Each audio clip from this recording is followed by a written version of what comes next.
We fight every night for something, but when the sun sets, we're both the same. Half in the shadows, half burned in flames. Okay, let's review Marvel's Daredevil, the original Netflix show, for shits and giggles, because now we're doing that. So this show is, of course, about Matt Murdock in his early days of being Daredevil. He has a best friend named Foggy, who he runs a like lawyer thing, an attorney's office. Forgive me, an attorney's office with. And there's also Karen Page, who is a client turned assistant, and the whole entire cast is amazing. Whether it's Charlie Cox, the guy who plays Foggy, who's also in the original Mighty Ducks trilogy, or Deborah Wolf. All amazing, all fantastic as these characters.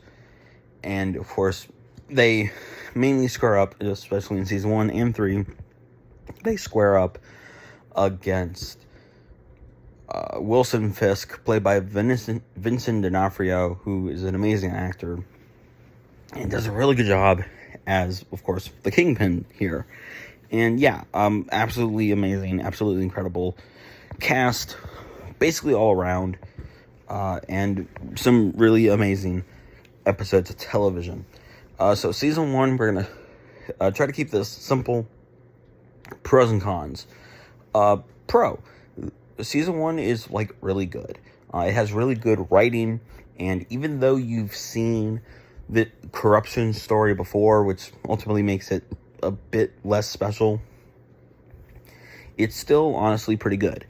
And like I said, the cast is amazing, and I think that's why you mainly watch this show throughout, is that the cast is truly amazing, and it's really good, and you believe the character arcs that all these characters go on, beginning, middle, and end, and it's great. Ben Urich is also amazing in this show, even though, granted, I haven't seen Iron Fist yet, but these Marvel Netflix shows, season 1s, have a really nasty habit of having a really cool black character mentor and then immediately killing them off.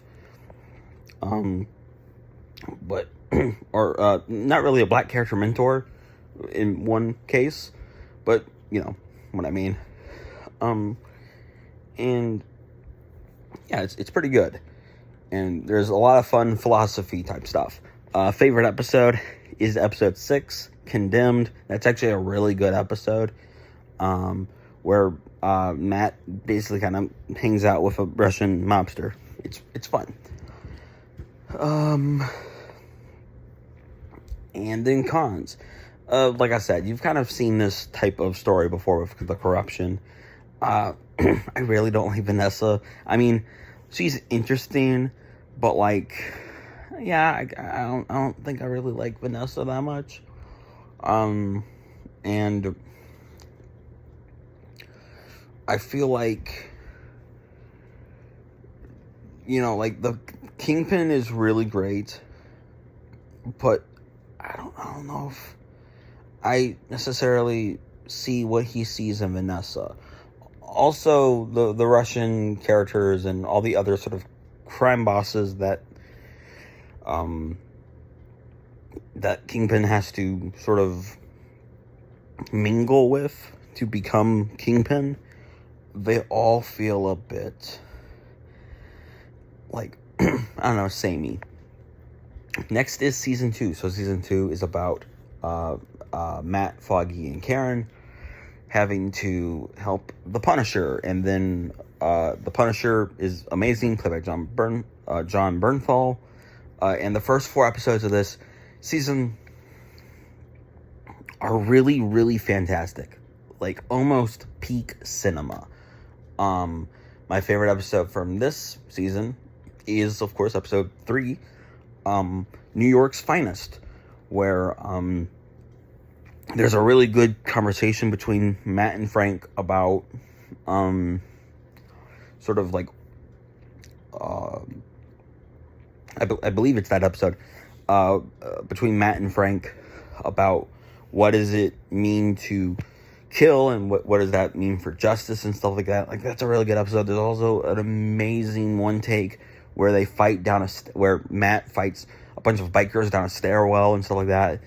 And although I might be confusing that with the previous episode, but like, that's a really good episode. And there's also in the next episode a really good scene where John Bernthal's really able to act, and he retells a story about how his daughter, after he got back from Afghanistan, wanted him to read like a book. I think that's in episode 4. Frank tells a story about how his daughter, the night he got back from Afghanistan, wanted him to read to her a book that she loved reading, even though she was a little old for the book. She wanted him to read it, and it's meaningful to her that he read it. But he said, "No, honey, I'm tired. We'll do it tomorrow." And of course, the next day, his family is slaughtered in the gang shootout. And it's just so heart-wrenching, and I especially appreciate it now that I am an uncle, and I have my own little baby girl that I take care of all the time. And, we should really make, on this channel, a drinking game out of how many times do I mention my niece in a video. We should do that like a monthly game. Someone should keep track. And cons. Oh, good God, I hate Elektra. I genuinely hate Elektra. Nothing against that actress, of course, I guess. But, like, just that character absolutely is awful. She's a horrible influence on Matt, and, like, it's very clear that that's what she's supposed to be. She's supposed to be the awful, horrible, like, bitch girlfriend that is not good for Matt. And Matt has infamously in the comics, has had horrible taste in women and has really not been able to handle his women correctly. And, like, Elektra is a really good point of that. And she is just so awful in the show. And I hate, like, that the really good writing quality of season 1 goes down the freaking dumps the moment she shows up. And she's just awful. And the hand sucks. How do you ruin ninjas? Honest to God question. How can a show this perfect, at least season 1 and season 3, how could a show this good ruin ninjas? And what's especially stinks is that Iron Fist and the Hand Iron Fist and Defenders are all about the Hand. So that brings me a ton of joy. But yeah, I hate Elektra, I hate the Fist, or I hate the Hand, and yeah, just awful. Although Stick is pretty good. I immediately forget the name of the actor who plays Stick. Glenn something. He's a good actor, and he does a really good job as Stick, I will say. He's funny. Next is the creme de la creme. I love season 3. Did I say? Yeah, I said my favorite episode, forgive me. I'm sort of shotgunning this, forgive. Pardon. Season 3 is my favorite season.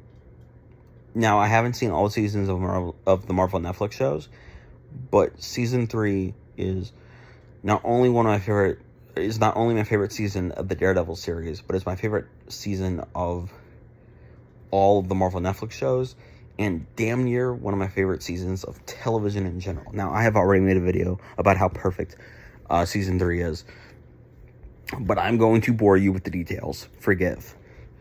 This season is so amazing, and as a Christian, it resonates with me so much. The sort of the trauma and the guilt and the pressure that Matt feels, because there's just so much sort of just thought process when you sort of go through the experience of questioning, why in the fuck am I here?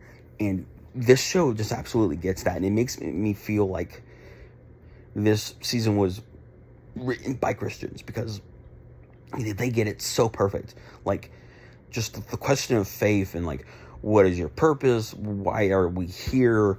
What does, God have to do with the stuff that we are doing right now? Like, all that just feels so raw and real. And it's just utterly relatable to little old me. And I love it so much. And I love how all the themes of this season, redemption, guilt, possibly new beginnings, all tie in perfectly with every single character. With Matt, with Foggy, with Karen, with Nadine, who is the FBI agent that accidentally gets duped into working for Wilson Fisk. Nadine is so incredible, and Vincent D'Onofrio knocks it out of the park this season. Absolutely incredible, and the entire cast is amazing. Favorite episode of this season has to be, well, it's a bit of two. So obviously you have episode 10, Karen, absolutely incredible.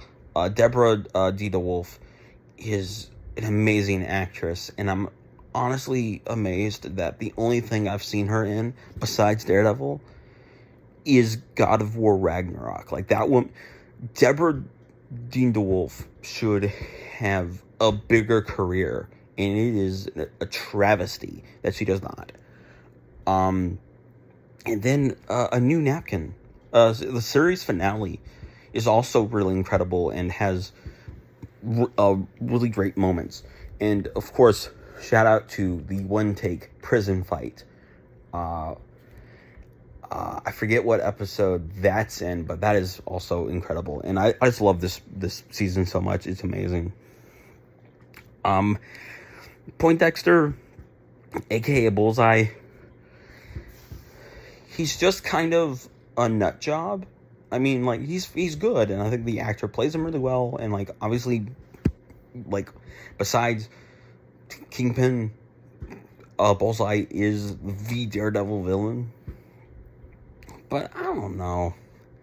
It just feels like he's just a crazy white guy.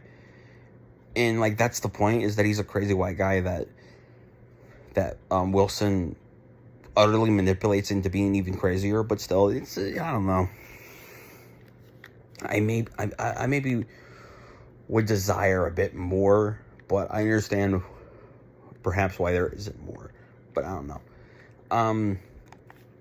Shout out to you guys for watching, of course. Thank you so much. I guess I haven't scored these other shows, but of course, well, the whole show is probably like a 9 out of 10, because season 2 is kind of a little whack. But I love season 3 so much, and thank you very much for listening and watching this video. Comment below, let me know, what do you think of Marvel's Daredevil? That kind of stuff. Does it live up to the hype? Does it not? All that good stuff. And remember that God, He made you special. He loves you very much. He has put you on this planet for a purpose. I genuinely believe that. And of course, it is up to you to figure out what that purpose is, because God is good. God is great. War is bad. God made you special. He loves you very much. As always, God bless, and I love you, and beware the devil.